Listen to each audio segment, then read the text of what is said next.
everyone, it's Justine and welcome to Technique Week. This week we are going to focus on the Misti stamping tool, and today is the introduction to the Misti stamping tool. I have a giveaway as well for this, a mini Misti, so stick around to the end to find out how you can win that, and we'll get into it. So the Misti is a really amazing tool for avoiding certain situations that happen in everyday craft life, which we can laugh about later but usually piss us off. One of those things is the time when we stamp improperly. Either that can be from not putting enough ink on the stamp, wiping it accidentally with a finger and not noticing, whatever the case may be. The other thing is lining it up. So I've got a pretty dirty stamp here and I'm trying to line it up because I didn't stamp properly the first time. Now I would say with my stamping press I have about a 60% accuracy, and this time was not one of those times. That can be really irritating to a crafter, especially if you're at the very end of a card and you ruin it in that sense. Here, for example, I have an already finished card. All I want to stamp is 2U off to the side, and I want to stamp it straight, and it doesn't happen. The Misti is going to solve that problem generally for you as well. And lastly is the classic block drop, where you ruin your project by getting some smudges on it. So what is the stamping tool, and how can it help you avoid these situations? There are two types of Misti tool. The Misti stands for the most incredible stamping tool invented. It was created by My Sweet Petunia, and it is an absolutely amazing small business that was created from a woman who came up with this genius idea. As its name suggests, this tool does stamping. So what is the difference between using a block or a stamp press or anything like that? I'm going to show you that in just a bit. But I wanted to show you the comparison between the original Misti and the mini Misti, which is now available.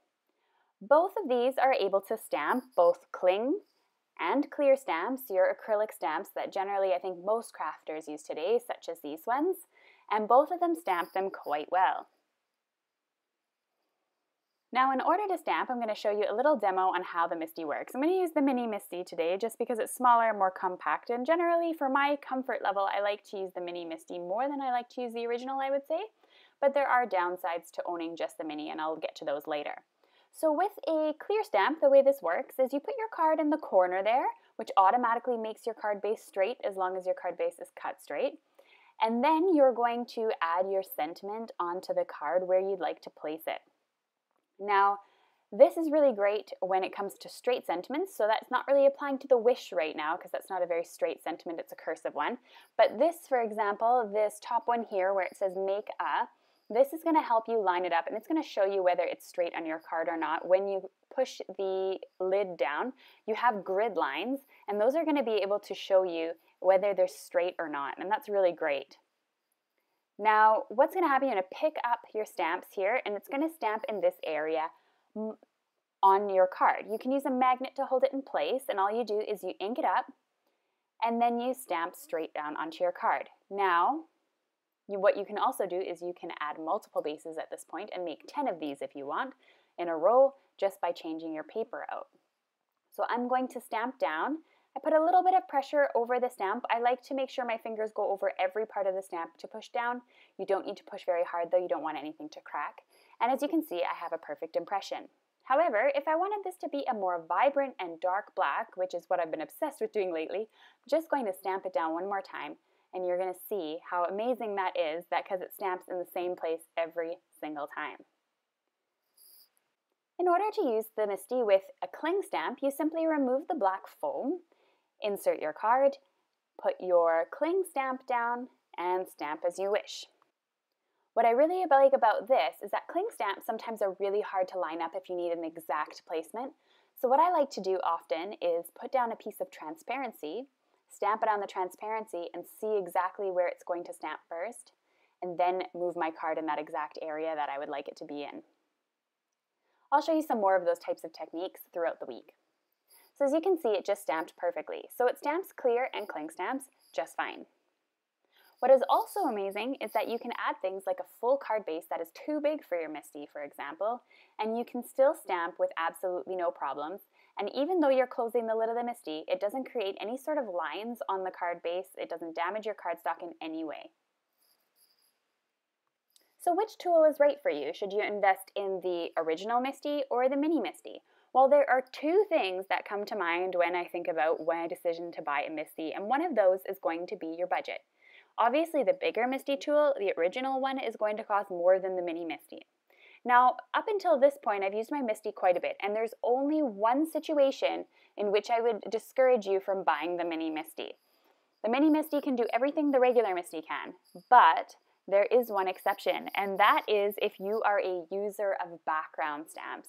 Because a lot of background stamps come in a 6x6 size, it's not going to fit the mini Misti. I'll show you here how this stamp, this one's from the ton, will not fit into the mini Misti. And for me personally, especially solid background images, that's one of the beauties of the Mistis. You're going to get a great impression every single time. And that would be one of the discouragement that I would say would deter me from buying the mini Misti. I own both, which is absolutely not necessary. I would say if you're thinking that you might want a mini Misti later or anything like that, or you might want the original later, just take the extra, I think it's a $15 or $20 difference, and get the original size. I would suggest personally. There are rumors that a 12x12 scrapbooking one is going to be available as well in the near future. I just wanted to say a quick note about other models. There are some YouTube videos out there that show you how to create your own Misti tool, and there is another company out there that makes these as well. It's a teal version, and that is how it goes. All it is teal around the edges. Now, I personally, being an individual crafter who shares my ideas with the world, appreciate original ideas and empowering small businesses. And that's the reason why I do not endorse any copies of the Misti, and I would suggest that everyone purchase the original Misti from the original creator or from a retailer that provides Misti tools. I personally think stealing ideas is wrong, and that's why I endorse the Misti tool only. This is just my personal opinion, and I don't want to cause it any debate. I just wanted to say my stance on the actual controversial subject of the Misti versus other tools. So if you have the Misti, you might think, what do I need alongside the Misti? Are there any other things that I need to purchase? And the answer is no, you don't have to purchase anything else if you own the Misti. Most of the time, the Misti is going to come with magnets. It depends where you buy it from and whether they're included or not. And these magnets are extremely strong, and usually it comes with 2 of them. My one thing and concern is don't try and put these magnets together. They will either crack in half or you'll cut your finger if they snap together when your finger's in the way.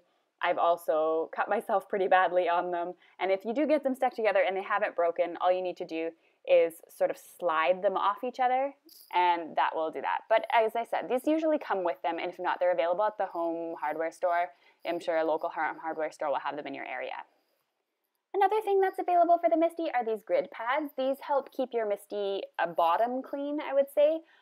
For example, when I am stamping something onto my cardstock and I want to stamp it slightly off, say I wanted to stamp this flower slightly off center and I was all inked up and ready to go, it would actually stamp partially on the plastic part of my Misti, and it's really important to keep your Misti clean.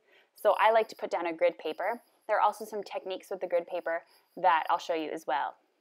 Another tool you might be interested in is the mirror image stamp. This is available from So Susie Stamps, which I'll link to below in the description. This allows you to mirror image your stamps so that you can have things like critters, for example, facing each other, and you get a lot more use out of your stamps. I wanted to show you a quick demonstration. I'll have a day of this week fully dedicated to the mirror image stamp, but I wanted to show you quick how it works. So what you do is you put your mirror image down in your Misti. There is absolutely no need whatsoever to attach this to any sort of vinyl or cling or anything like some people have said. You can just put it down like this. And what I do is I stamp it a few times in a row just to make sure I have a really clear impression.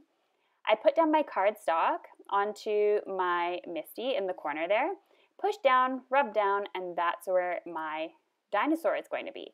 Then you can take your tool here, put your dinosaur the proper way and the way that it's intended to be stamped, and then you can stamp it down and you have now 2 critters facing you, and you can see how amazingly accurate that is. I've tried mirror stamping before on things like transparency, and I've never had that clear of an impression before. So this is a really awesome tool that you can get for your Misti as well. The last thing that's possible to buy for your Misti as an accessory is a cleaner, and this is one I wouldn't skip out on. This is the Novus cleaner. It's available on Amazon as well as from the original retailer, and it cleans the plastic of your Misti. You can use it with a microfiber cloth just to avoid any scratches. As you can see, I never really thought about cleaning my original Misti before. I never really thought about the cleaner, and you can see how dirty it is and stained it is, and that's really unfortunate. So I would suggest the cleaner for sure, and because from personal experiences, you need it. So why should you use the Misti? Well, besides the bloopers that I showed in the beginning of things that can happen when using an acrylic block or when using a stamping press, personally, I have a small area, so being able to replace all my different size acrylic blocks was really great. The fact that I can replace it with one tool. And I had originally done that and replaced all my blocks with this stamping tool from Fiskars. Now this one here, I have a little bit more accuracy with stamping. I can hover over an image and I would say I have about a 60% chance of stamping it twice in the same spot each time. It depends on how dirty my stamp is. But I would say that the Misti has saved me so much money in paper costs from ruined cards. It saved me from so much stress. It saved so many cards that I thought I would have to throw away that I think it's paid for itself in the end. Another question I've got is, do I exclusively use the Misti? And the answer is no. If you watch my YouTube videos, you'll notice that I do use the Misti quite often, but I don't use it every time. I try to only use the Misti in my stamping videos when it's way more efficient than using a stamping press or using an acrylic block. And the reason is I want anybody, any card maker out there in the world to be inspired by my cards and not the tools that you need in order to make them. So I don't want anybody to think that they need to invest in a $45 or a $60 tool in order to make beautiful stamping images. So this is more one of those things where, in my opinion, I have started with the very basics: scissors, cardstock, and a paper trimmer. And you continue buying supplies as a crafter to make your life easier. So eventually you realize, hey, maybe I don't just need a paper trimmer, maybe I need an actual cutting machine because I cut so much. It just depends on how much time you want to save and your budget that you do have. So that's one of the reasons why I don't use the Misti exclusively. Another reason I would not use the Misti exclusively, and this is the only situation in which I don't like stamping with the Misti, is if I want to stamp the same image over and over and over again onto a background. For example, if I wanted to create this flower and I wanted to stamp the entire background in different places, for me it would be a lot easier to use a stamp press and move the stamp along my area than to have to move my stamp each time on the Misti. Where can you buy one of these Mistis? They are available now a lot more locations than they were originally. I personally purchased mine from So Susie Stamps, and I'll link to that below in the video description. You can also get them from the original creator at My Sweet Petunia, and they're also available from various retailers as well now. Just do a little bit of online shopping and price comparisons because some can be a lot more expensive than others. So I hope that this video cleared up everything about the Misti and the Mini Misti and answered some of your questions. Over the next 4 days, I'm going to have some really fun videos on using the Misti tool. I'm also going to be giving away a Mini Misti over on here on my YouTube channel and on my blog. So in order to enter, you can leave a comment here on this video. And there's other ways to enter the draw by going over to my blog and checking that out. There's a thing on Instagram, Facebook, as well as signing up on my blog and leaving a comment. So be sure to check out all those to increase your chances of winning, and I'll see you over the next 4 days for more Misti fun. Feel free to click up at the top to check out my blog and supply list. If you click on the photo, you'll see a video that I made in the past using bulk cards and the Misti, or you can click on the subscribe button to subscribe to my channel so you don't miss out on the free class this week. Thanks so much for watching, everyone, and I'll see you tomorrow.